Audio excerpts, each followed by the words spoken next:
Assalamualaikum warahmatullahi wabarakatuh. Selamat datang di channel Cerita Tiang Mistik, tempat di mana kisah-kisah misteri dari sudut-sudut kota akan kita ungkap bersama. Pada malam ini, saya akan membawa kalian menyelami sebuah kisah nyata yang berbalut mistis tentang sebuah taman di kota Tangerang yang tampak indah di siang hari, namun menyimpan rahasia kelam di malam hari. Inilah penampakan sosok di malam hari Taman Potret. Siapkan diri kalian, redupkan lampu, dan dengarkan baik-baik, karena siapa tahu kalian pernah melewati tempat ini tanpa menyadari siapa yang duduk di bangku sebelah kalian.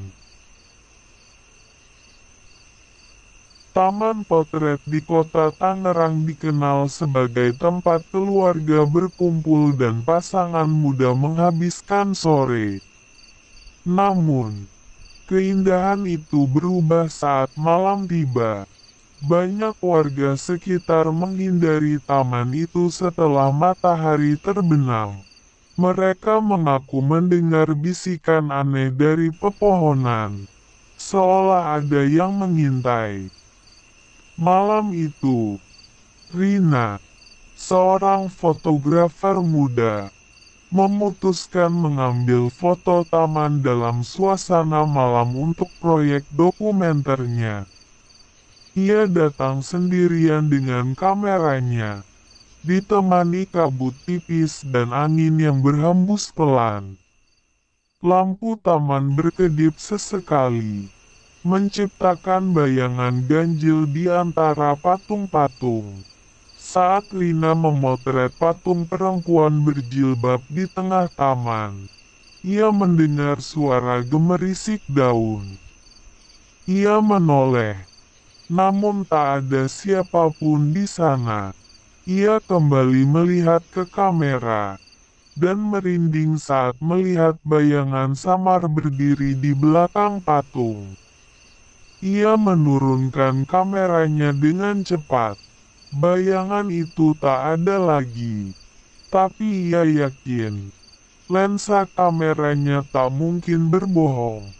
Rina pun memutuskan menyimpan hasil fotonya dan segera meninggalkan taman. Keesokan harinya, Rina mencetak foto-foto yang ia ambil semalam. Hampir semuanya tampak biasa, kecuali satu. Foto patung perempuan menunjukkan sosok bayangan tinggi mengenakan kerudung panjang berdiri di belakangnya, dengan wajah gelap yang tak berbentuk. Rina menunjukkan foto itu kepada temannya, Dimas, yang tertarik pada hal-hal mistis. Dimas segera menunjukkan ekspresi tegang. Ini bukan bayangan biasa. Aku pernah dengar tentang sosok itu dari tukang parkir taman. Menurut cerita Dimas, dulu ada seorang perempuan yang bunuh diri di taman karena patah hati. Ia dikenal suka duduk lama di bangku dekat patung tersebut, mengenakan kerudung putih.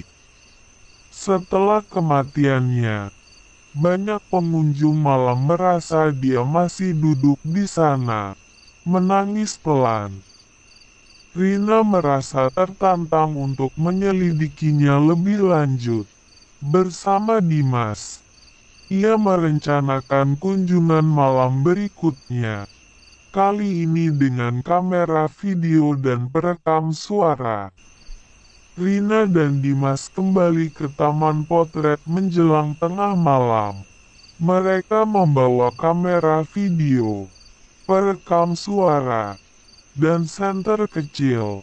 Taman terlihat lebih menyeramkan dibanding sebelumnya.